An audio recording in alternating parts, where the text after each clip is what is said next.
মায়াজ ইবনে মালিক চিন্তা করতেছে, হয়তো দুনিয়ার মানুষ কেউ জানলো না, দুনিয়ার মানুষের চোখ ফাঁকি দেওয়া গেল, কেউ আমার এই পাপের খবর জানলো না, কিন্তু আল্লাহ তাআলা তিনি তো আমার পাপের খবর জানে। দুনিয়ায় হয়তো বেঁচে গেলাম, কিন্তু আখিরাতে কি হবে?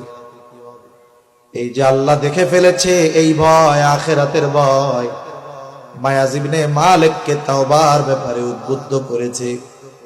আর মায়াজ ইবনে মালিকও জানে এই পাপের তাওবা আস্তাগফিরুল্লাহ না। চলে গেছে নবীজির কাছে, গিয়ে বলে, ইয়া রাসূলুল্লাহ, আমি জিনা করেছি, আমাকে আপনি পবিত্র করে দেন। নবীজি স্বাভাবিকভাবে তাকে বললেন, যাও আল্লাহর কাছে ক্ষমা চাও, আল্লাহ মাফ করে দিবে। মায়াজ ইবনে মালিক চলে গেছে। কিছু দূর যাওয়ার পরে হয়তো চিন্তা করে, হায় রে, নবীজিকে জিনার কথা বলেছি, কিন্তু কোন ধরনের জিনা তা তো বলি নাই। কারণ নবীজি তো বলেছেন প্রত্যেকটা অঙ্গ প্রত্যঙ্গের আলাদা আলাদা জিনা আছে। চোখের জিনা হলো দেখা, হাতের জিনা হলো ধরা, জবানের জিনা হলো বলা, পায়ের জিনা হলো চলা, অন্তরের জিনা হলো অনুভব করা। কোন জিনার কথা কইছি নবীজিকে তো স্পষ্ট বলি নাই। এই চিন্তা করে আবার ফিরে আসছে, নবীজির পাশে এসে বসে বলে, ইয়া রাসূলুল্লাহ, জিনা করেছি, পবিত্র করে দেন।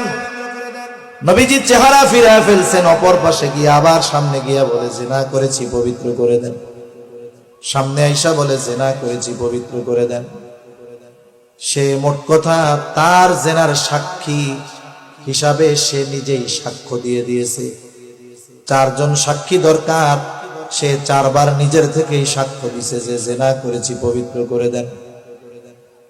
রাসূলুল্লাহ সাল্লাল্লাহু আলাইহি ওয়াসাল্লাম সাহাবায়ে কিরামকে জিজ্ঞাসা করে, এ কি পাগল নাকি, মাথা খারাপ হয়ে গেছে নাকি?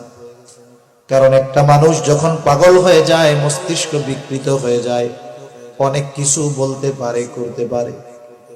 উপস্থিত সকলেই বলে, না ইয়া রাসূলুল্লাহ, এ তো পাগল না, এর মস্তিষ্ক ঠিক আছে, এ সুস্থ ব্যক্তি।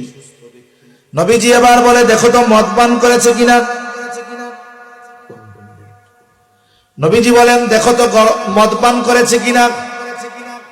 পরীক্ষা করা হলো, না, মদ পান করে নাই। এবার নবীজি আবার মায়াজ ইবনে মালিককে জিজ্ঞাসা করে, মায়াজ, তুমি কি বলতে চাও? বলে, ইয়া রাসূলুল্লাহ, আমি জিনা করেছি, পবিত্র করে দেন। বলে, কেমন জিনা? বলে, বৈধ স্বামী স্ত্রী যা করে, আমি অন্যায়ভাবে এটা করেছি। মায়াজ ইবনে মালিকের তাওবা হলো পাথর নিক্ষেপে হত্যা।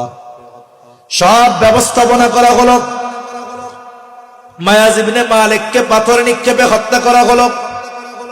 নবীজি স্বয়ং উপস্থিত থেকে কাফন, জানাজা, দাফনে নবীজি অংশগ্রহণ করলেন।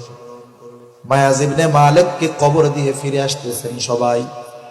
2 জন ব্যক্তি মায়াজ ইবনে মালিকের কবরের দিকে ইশারা করে বলে, দেখো, এই লোকটা মায়াজ ইবনে মালিক বড় বোকা, তার গোনা, এই পাপ গোপন করার সুযোগ ছিল, নবীজি তাকে ফিরিয়েও দিয়েছিল, কিন্তু লোকটা বড় বোকা, আবার ফিরে এসে নিজের জিনার কথা মানুষের সামনে স্বীকৃতি দিয়ে দিল।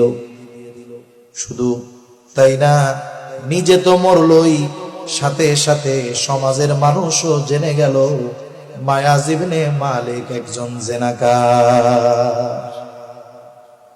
এই 2 ব্যক্তির কথোপকথন নবীজি সাল্লাল্লাহু আলাইহি ওয়াসাল্লাম শুনছেন। ওই জায়গায় কিছু বলেন। কিছু দূর অগ্রসর হওয়ার পরে নবীজি দাঁড়িয়ে গেলেন। মরুভূমির ভিতরে একটা মরা গাধা রৌদ্রের তাপে ঝলসে গেছে, পা 2টা উপরের দিকে উঠে গেছে। নবীজি ওখানে দাঁড়িয়ে বলতেছেন, ওই 2 ব্যক্তি কোথায়? এবার নবীজির সামনে তারা আসলো। নবীজি বলে, যাও, ওই যে মরা গাধা, এটার গোশত খাও। 2 জন বলে, ইয়া রাসূলুল্লাহ, মরা গাধার গোশত খাওয়া যায় নাকি? নবীজি বলেন, তোমরা 2 জন তোমাদের ভাই মায়াজ ইবনে মালিকের গীবত করেছ। বলে, ইয়া রাসূলুল্লাহ, আমরা তো সত্য কথাই কইছি। নবীজি বলেন, শোনো, মায়াজ ইবনে মালিক যদিও শয়তানের ধোঁকায় পড়ে গুনাহ করেছে, গুনাহ গোপন করার সুযোগ ছিল, কিন্তু আল্লাহ তাআলার ভয়, আখিরাতের ভয় তাকে তাওবার ব্যাপারে উদ্বুদ্ধ করেছে।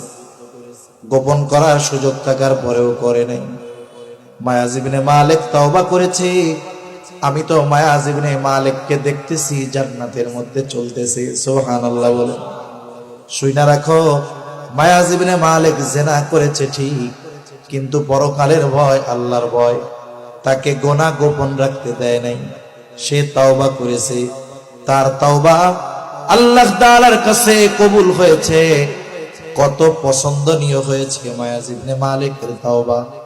নবীজি বলেন, মায়াজ ইবনে মালিকের তাওবা যদি কোনো সম্প্রদায়ের মধ্যে বন্টন করে দেওয়া হয়, ওই সম্প্রদায়ের, ওই কওমের সকল পাপীর নাজাতের জন্য মায়াজ ইবনে মালিকের তাওবা যথেষ্ট হয়ে যাবে।